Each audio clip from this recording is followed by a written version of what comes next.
visto en la clase anterior los primeros conceptos del análisis exploratorio de datos. Decíamos que, solo para manera de recordatorio,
que todo proceso que va a producir un bien o un servicio, podemos considerarlo como un sistema donde hay una entrada, que son los insumos, hay una salida, que ya es el producto terminado o el servicio terminado, y en medio de todo esto, en esta caja que tenemos acá, estamos representando en la parte superior las variables que tendríamos bajo control, de cierta manera, y en la parte inferior las variables fuera de control. Esto, como les decía, solo es un pequeño recordatorio de lo que estuvimos hablando en la clase anterior. Pero porque su nombre nos lo indica, variables, quiere decir que varían. No vamos a obtener siempre los mismos resultados. ¿Por qué varía? Y entonces ahí mencionábamos que hay causas, vamos a decir, los materiales,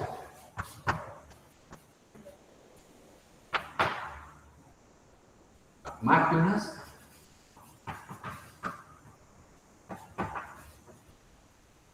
la mano de obra,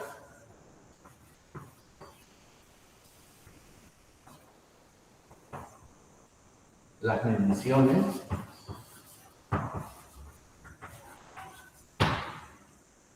el medio ambiente,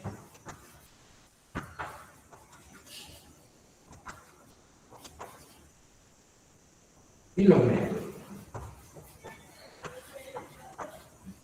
A esto pues es lo que se le conoce como las 6M, que son las que generan la variabilidad, unas más que otras en algunos casos,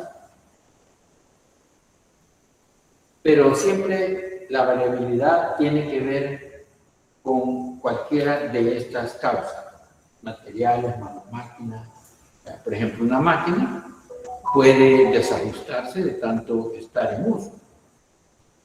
La mano de obra también, decíamos, la mano de obra pueden ser algunas personas muy capacitadas para determinados procesos y otros que tal vez no, o están en un aprendizaje. Y así el medio ambiente también, aunque se trate de controlar lo más posible la temperatura, pueden haber fenómenos aleatorios que nos modifiquen esas condiciones. Entonces, todo esto es lo que genera la variabilidad. Ahora, el pensamiento estadístico. Vamos a hablar ahora sobre el pensamiento estadístico.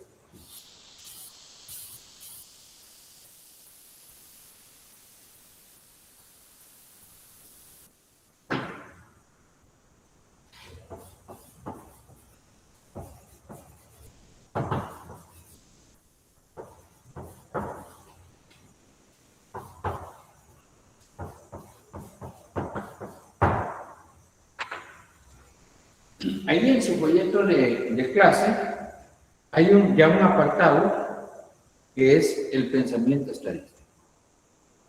Nos dice ahí, en términos muy generales, el pensamiento estadístico es una forma de entender el mundo incierto y complejo, describiéndolo en términos relativamente simples, que no obstante capturan aspectos esenciales de su estructura o función, y que también nos dan una idea de cuán inseguros somos acerca de este conocimiento. Entonces, una forma muy general pues, de expresar lo que es el pensamiento estadístico. Vamos a dar una definición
Aquí tenemos una breve definición de lo que es el pensamiento estadístico. Nos dice que es una filosofía de aprendizaje. Entre paréntesis, estamos refiriéndonos a cuando adquirimos información. Es una filosofía de aprendizaje cuando adquirimos información y acción, entre paréntesis, cuando respondemos a esa información. Entonces, estamos hablando de que el pensamiento estadístico estaría refiriéndose cuando aprendemos, o sea, cuando adquirimos información, y cuando respondemos a esta parte, cuando respondemos, o sea, la acción, cuando respondemos a esa información. Pero, pues, ¿qué es lo que lo va a diferenciar del pensamiento común? Estamos hablando de un pensamiento estadístico, porque está basado en tres principios fundamentales.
Entonces, les decía, ¿cuáles son los principios en los cuales vamos a basarnos para decir que tenemos un pensamiento estadístico o no? Entonces, aquí tenemos los tres principios fundamentales para desarrollar un pensamiento estadístico. Primero, todo trabajo ocurre en un sistema de procesos interconectados. O sea, tenemos que tener esa mentalidad, que todo lo que desarrollamos en nuestra vida profesional o también en nuestra vida personal son procesos que están interconectados. Segundo aspecto, la variabilidad existe en todos los procesos. ¿Por qué? Por lo que hemos dicho en la parte anterior. Todos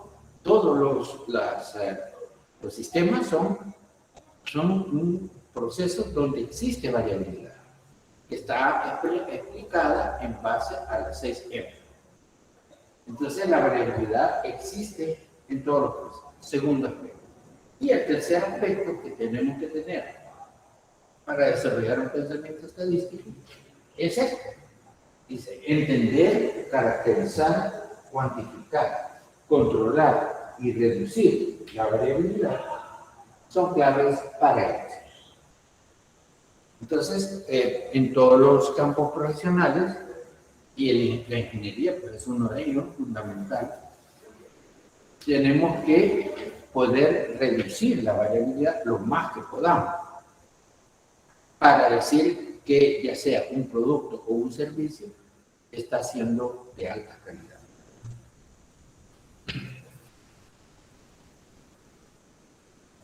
Aquí podemos seguir leyendo en nuestro folleto que nos dice, a partir de esta definición, se puede decir que los elementos esenciales del pensamiento estadístico son procesos, variabilidad y datos. Procesos, variabilidad y datos. La integración de estos tres elementos hace posible el desarrollo del pensamiento estadístico, que es la forma en que la información se ve, se procesa y se convierte en información que nos permite aprender de datos.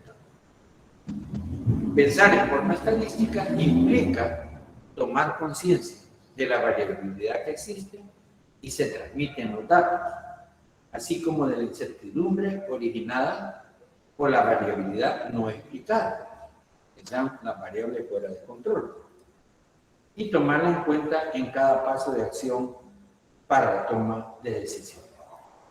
Entonces, aquí está bastante resumido lo que es el pensamiento estadístico.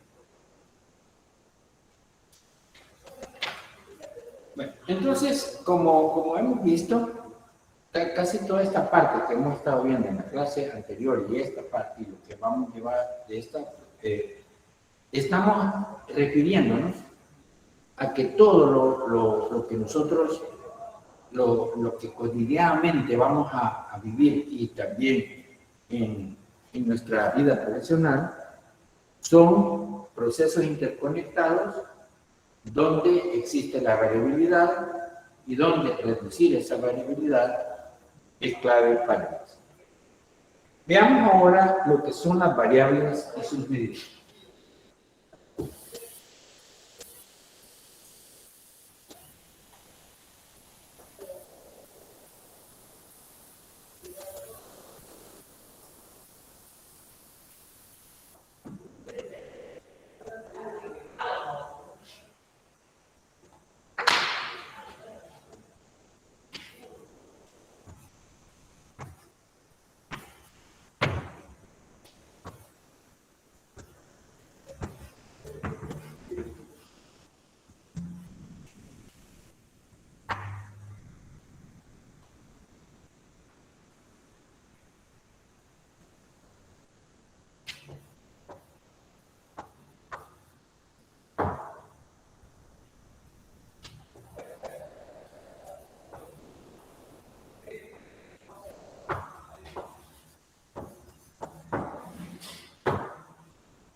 Ahí tenemos una pequeña definición de lo que es una variable. Nos dice aquí que la variable es una característica o atributo que puede tomar diferentes valores. Ahí en su proyecto tienen ustedes un ejemplo. En la página 6 aparece un ejemplo de 12 inspectores que van y toman una medida. Pero cada uno toma un instrumento diferente. ¿Sí? ¿Alguien quiere preguntar? Entonces decía, toma un micrómetro, que es y un vernier, que es otro instrumento de medición. Son que tienen diferentes formas de leerse. Entonces dice, en el ejemplo de la tabla 1 se muestran las mediciones hechas por 12 inspectores de calidad para el diámetro de una pieza de acero usando un micrómetro y un vernier. En este caso, la característica de interés es el diámetro. Y a pesar de que se está midiendo una sola pieza, la misma pieza, están midiendo los 12 inspectores, las lecturas son diferentes para cada uno de los inspectores. Y más aún resulta ser diferente según el tipo de instrumento utilizado. Ahí está con una variabilidad en acción. Fíjense, el ejemplo es la misma pieza que están midiendo, pero cada uno de ellos son 12 inspectores diferentes y cada uno toma un micrómetro y un vernier. Si ustedes leen los datos, van a ver que hay una variación. Entonces aquí sería, si nos vamos a la 6M, ¿cuál sería la causa de esta variación? Podríamos decir, es el instrumento. Sí, uno con un instrumento van a leer una lectura, otro, pero también puede ser una variabilidad debido a la mano de obra, que en este caso sería pues, la habilidad de cada uno de ellos de leer el valor de la lectura. ¿Sí alguien? Medición sería la que... ¿Cómo? La de medición sería en este caso la...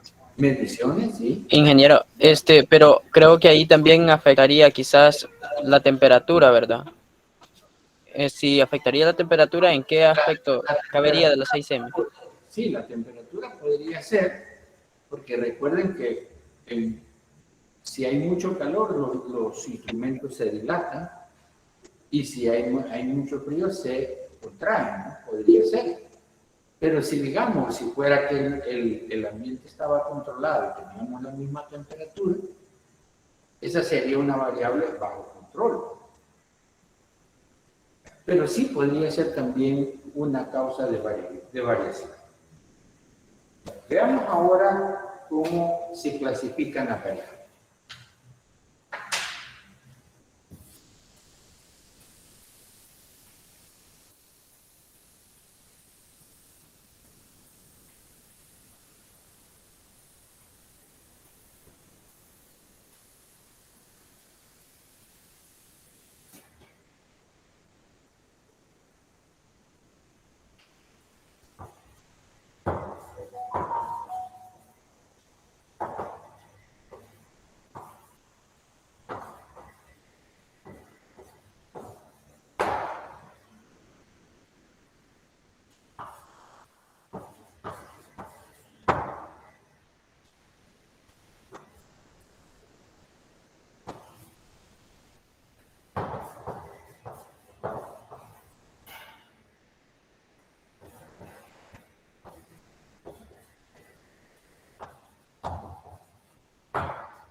las variables se clasifican en dos categorías.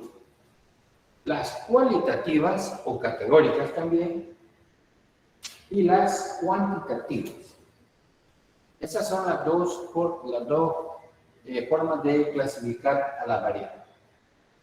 Cualitativas o categóricas y las cuantitativas. Vamos a dar unas definiciones así breves de cada una de ellas.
Bueno, entonces aquí estamos dando dos definiciones, una para la variable cualitativa y la otra para la variable cuantitativa. Veamos el caso de la variable cualitativa. Nos dice, su medición describe un elemento, colocándolo en una categoría o grupo, de acuerdo a algunas características. Ejemplos de variable cualitativa podríamos poner el sexo, digamos, de una persona, hombre, mujer. O sea, eso es una categoría. No podemos darle, le podemos dar algún valor numérico, pero solamente para mencionar. Podemos decir, uno es hombre y dos que sea mujer, o una M, una F, etc. Esas son variables. También otro ejemplo, podríamos poner el ejemplo del color de ojos. Café, azul, verde. Esas son cualidades, categorías, una variable categoría. Las otras, las cuantitativas, nos dice las mediciones, aquí me faltó, resultan,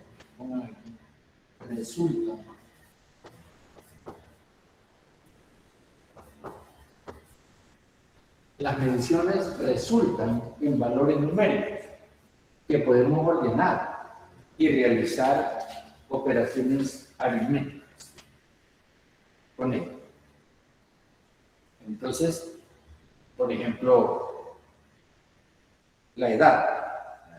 La edad sí podemos asignarle números, el peso de las personas o el peso de los objetos, ¿no? Esas son variables cuantitativas. La altura también es una variable cuantitativa porque su medición resulta en valores numéricos. Las variables cuantitativas también se clasifican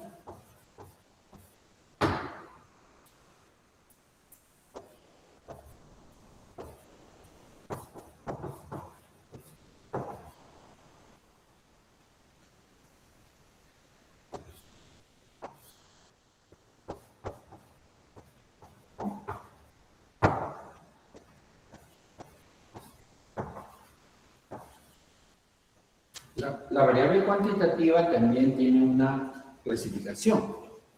Se clasifican en discretas y continuas.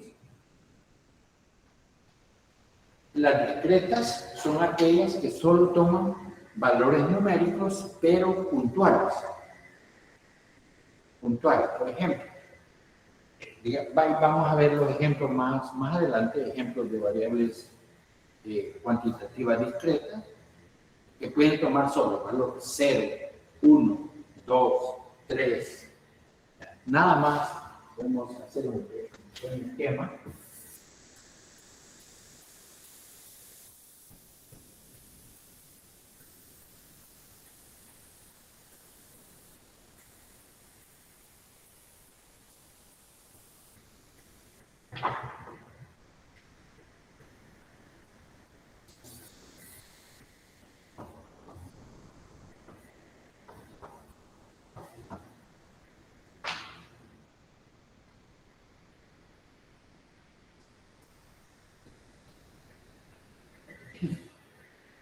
Por ejemplo, 0, 1, 2, 3.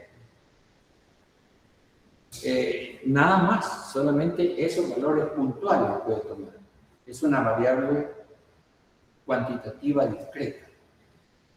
Ejemplo, podríamos decir, cuando una publicación le dan un like, un me gusta,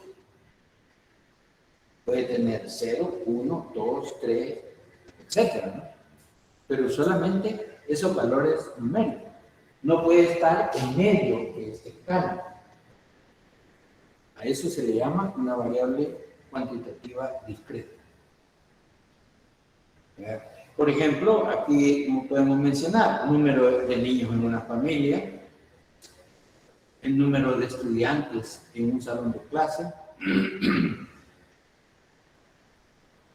Los procesos de medición en las variables discretas resultan de conteo, están asociados con conteo. Ahora, las variables continuas, esas sí pueden tomar valores en toda la escala numérica.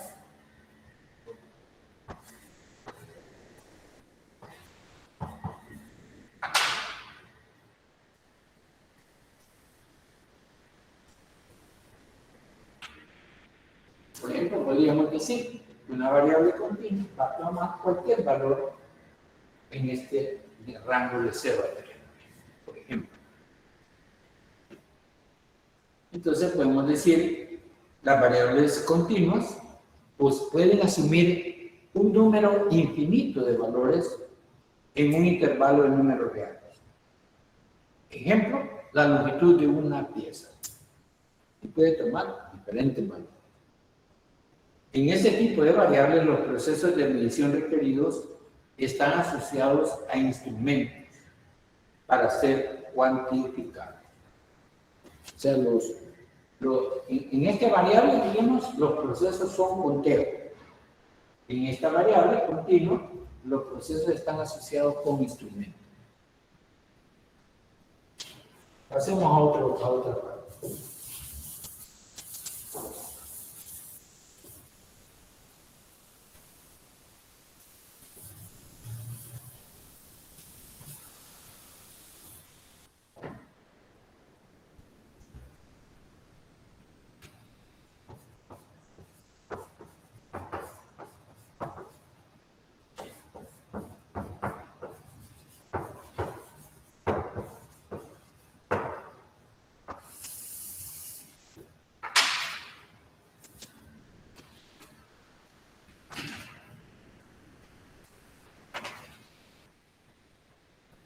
Las escalas de medición. Las escalas de medición son, dice acá en el folleto, dice, además de clasificarse como cualitativas o cuantitativas, las variables pueden ser clasificadas por cómo son categorizadas, contadas o medidas. El proceso de medición, en un sentido muy general, se puede definir como la asignación de números a objetos y eventos de acuerdo a ciertas reglas. Entonces, eso lo pueden ir leyendo ustedes. Aquí nada más estamos haciendo comentarios y recalcando los aspectos más importantes para conceptualizar y fijar los conceptos.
Bueno, en la escala nominal nos dice la característica o variable de interés consiste en clases excluyentes según determinada propiedad.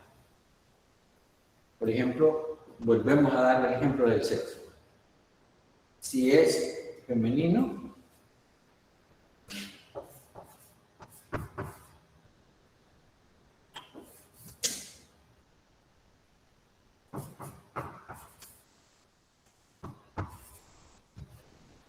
por ejemplo, podemos asignar una F o una M, o un 1 o un 2, y ahí estamos conceptualizando una categoría, que es el sexo. Entonces, esta es una escala nominal, porque solamente se nombra. De ahí viene ¿por qué se le pone nominal? Porque se nombra. Son las escalas que sirven para las variables categóricas o cualitativas. La otra escala, la siguiente escala, es la escala ordinaria.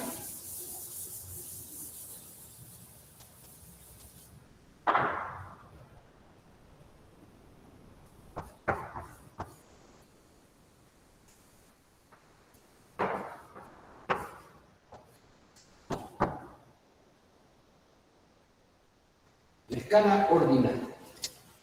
Ahí al leer dice, posee todas las características de la escala nominal, pero además los datos o mediciones pueden ordenarse de manera que reflejen diferentes grados o cantidades de la característica de interés.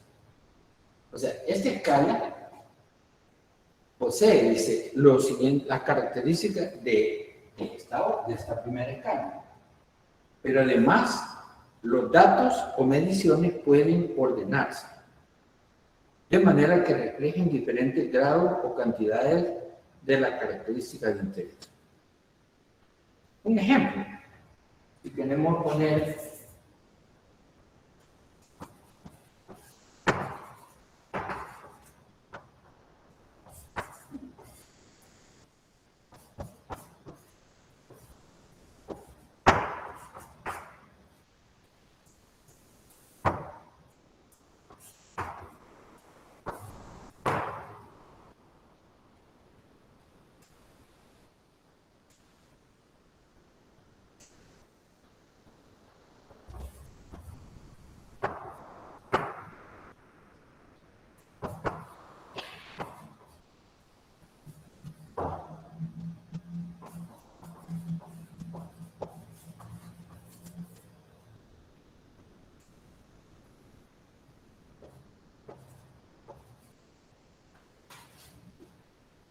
estamos encontrando o caracterizando el tipo de conocimiento que una persona tenga sobre el idioma inglés. Vamos a decir básico, intermedio y avanzado. Si asignamos estos números, 1, 2 o 3, estamos ordenando. La variable es una variable, sería una variable cualitativa, teórica, pero que ya se le puede hacer una ordenación, un ordenamiento en la variable. Por eso se llama escala ordinal, porque ya hay un orden. Diferente de la escala nominal, porque la escala nominal solo se nombra la categoría. Entonces, en esta escala, dice acá, además del conteo, los datos se pueden ordenar. Esa es una característica de la escala ordinal, que se puede ordenar. La siguiente escala de medición se llama escala de intervalo.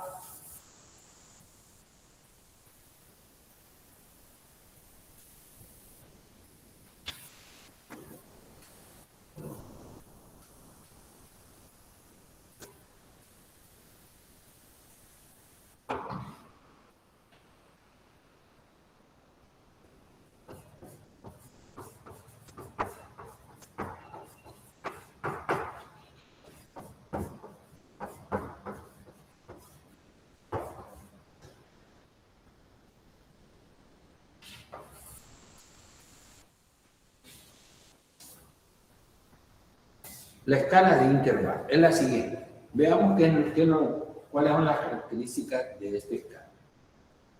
Nos dice, esta posee todas las características de las dos escalas anteriores. Fíjense, posee las dos, tanto la característica de la nominal como de la ordinal. Se puede nombrar, se puede ordenar. Con la propiedad adicional de que las mediciones son generalmente números que representan magnitudes y la diferencia entre un par de ellos resulta significativa. O sea, aquí se pueden hacer, dice, en esta escala, las diferencias y las sumas de datos tienen un significado numérico racional, pero no la multiplicación y la división.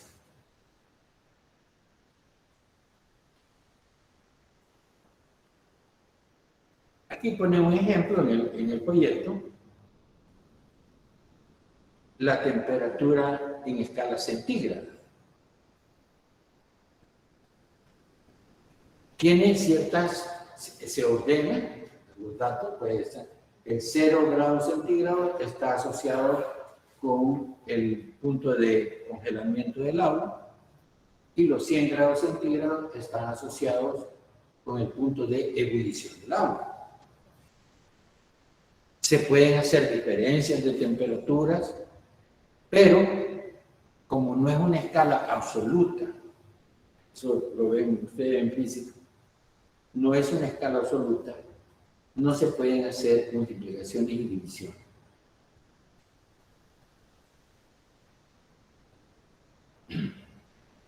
Entonces, las escalas de intervalo son de esa manera. Y por último, está la escala de razón.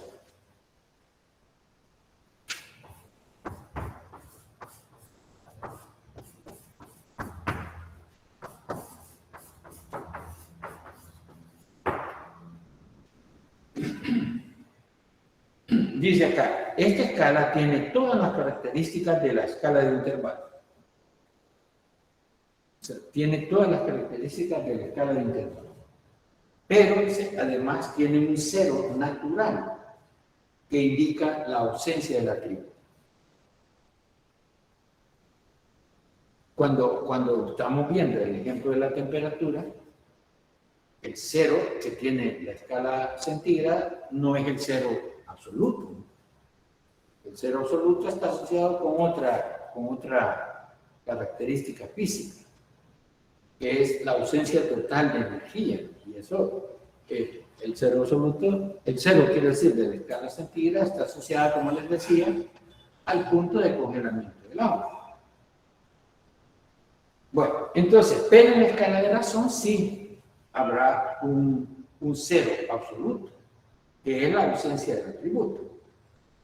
Esto tiene como consecuencia que además de las operaciones lógicas de ordenación y comparación, la diferencia y la suma, la división y la multiplicación de datos tiene un sentido numérico racional.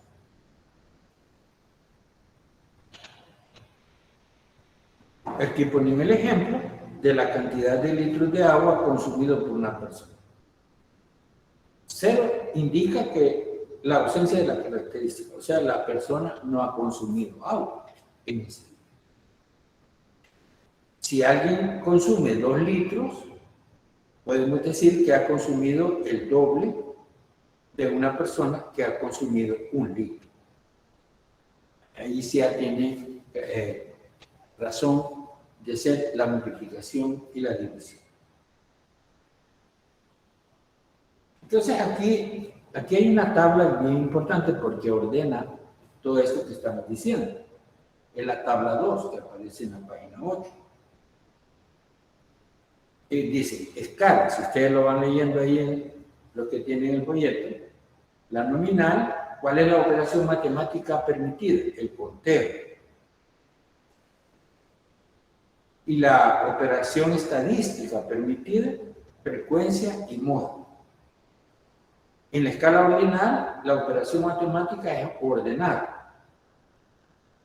En términos estadísticos, estaría asociado con la mediana y el rango.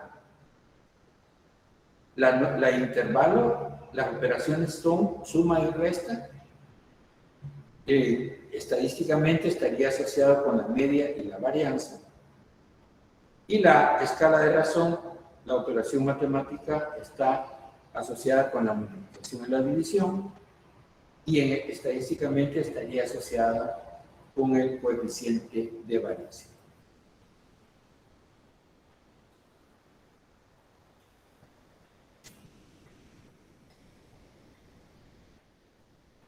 No sé si hay alguna pregunta.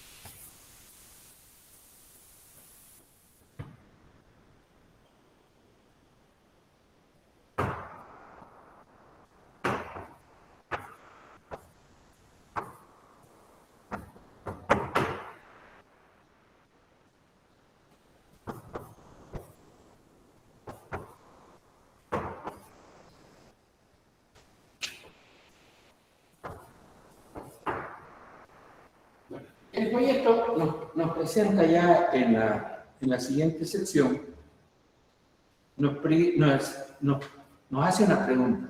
¿Qué es el análisis exploratorio de datos? Entonces, yo he sacado un pequeño resumen que dice así: por lo general, la cantidad de datos es voluminosa y sin ningún significado a primera vista, por lo que se hace necesario procesar los datos a fin de que puedan proporcionar la información requerida para el usuario para la toma de decisión. O sea, cuando estamos procesando una cantidad de datos al principio, pues es muy voluminosa, pero es necesario procesarla para que podamos obtener la información que nos está proporcionando esos datos. El enfoque conocido como EDA viene de una frase en inglés, Exploratory Data Analysis, es lo mismo, análisis exploratorio de datos.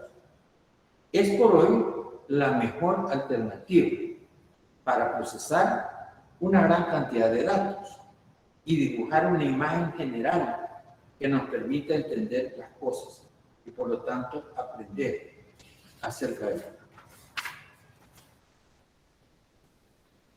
Entonces, el EDA es un procedimiento para procesar los datos.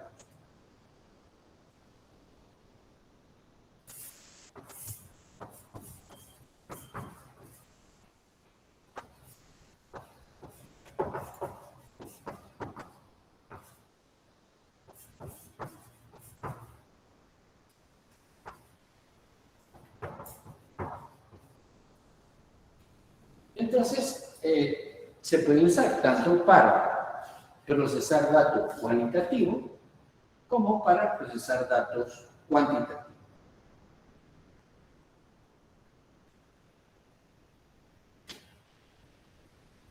En el EDA, entonces, vamos a organizar los datos.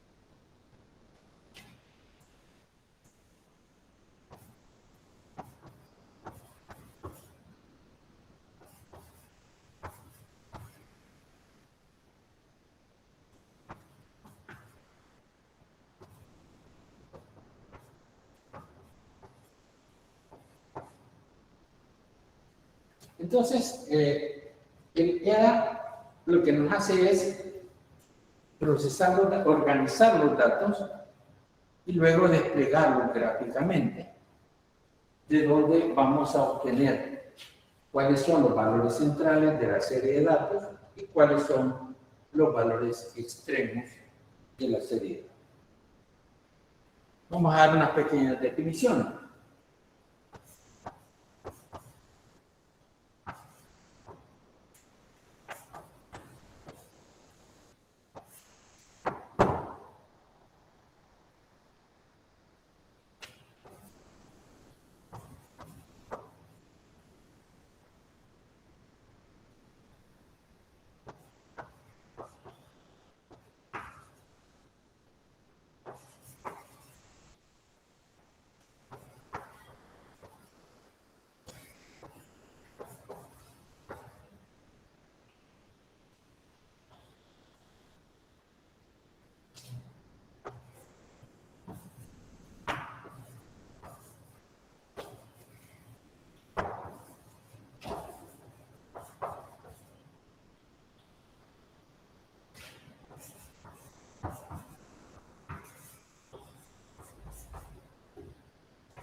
Entonces, los valores centrales son aquellos valores que parecen ocupar el centro de la serie de datos. Y los valores extremos son aquellos valores que parecen estar muy lejos de los valores centrales. Aquí es donde vamos a tener que recurrir a lo que se le llaman los diagramas de caja. Eso lo van a aprender en las prácticas que están indicadas, usando pues el lenguaje como una serie de datos, cómo utilizar pues, los comandos del lenguaje para que nos muestren los diagramas de caja. Y ahí vamos a ver cómo se están los valores centrales y cómo se pueden ver los valores extremos. Otra característica de los datos pueden ser los conglomerados.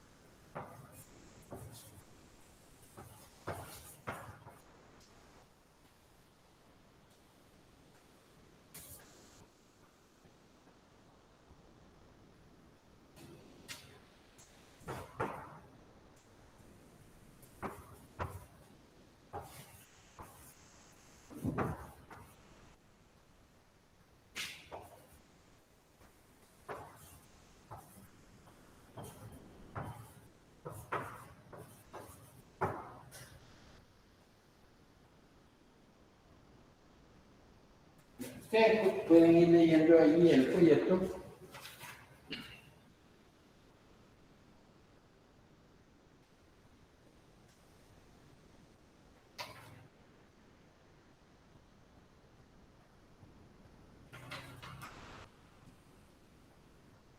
Los conglomerados, dice, son grupos de datos muy cercanos entre sí. También habla de brechas. Brechas son separaciones de magnitud considerable entre conglomerados, anomalías, datos que parecen no encajar en el patrón, etc.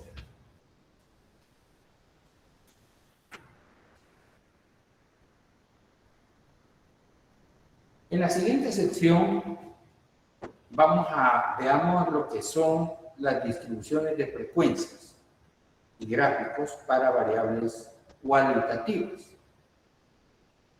Fíjense, distribuciones de frecuencias y gráficos para variables cualitativas.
Aquí tenemos un ejemplo.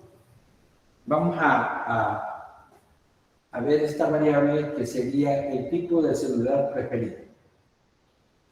Es una variable cualitativa. Entonces se tomaron los siguientes datos.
Entonces, fíjense, ahí estamos ordenando datos de esta variable cualitativa.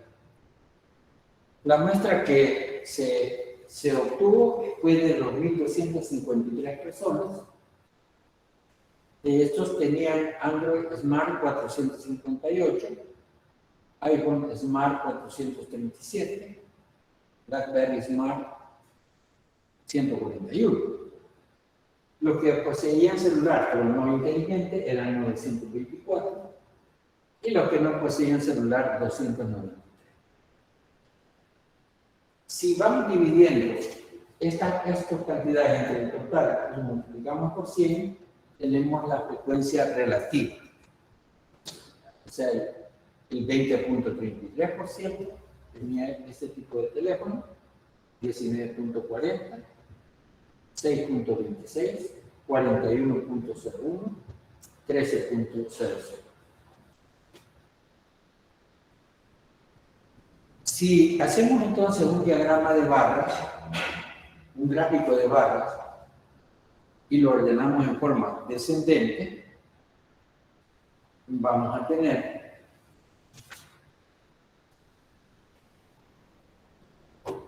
algo como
entonces, ahí tendríamos un diagrama de barras construido para la frecuencia absoluta. Si lo hacemos en forma descendente, el dato que posee la mayor frecuencia absoluta es 924, que es el celular no inteligente. Entonces lo vamos a colocar acá. Y así vamos a ir descendiendo hasta llegar al que posee la menor frecuencia absoluta, que sería en este caso el BlackBerry Smart. Entonces, ese es un diagrama de barras para una variable categórica o cualitativa, donde estamos ya, al verlo así, ya la información ya se procesa mejor. Ya podemos ver tendencias, etcétera.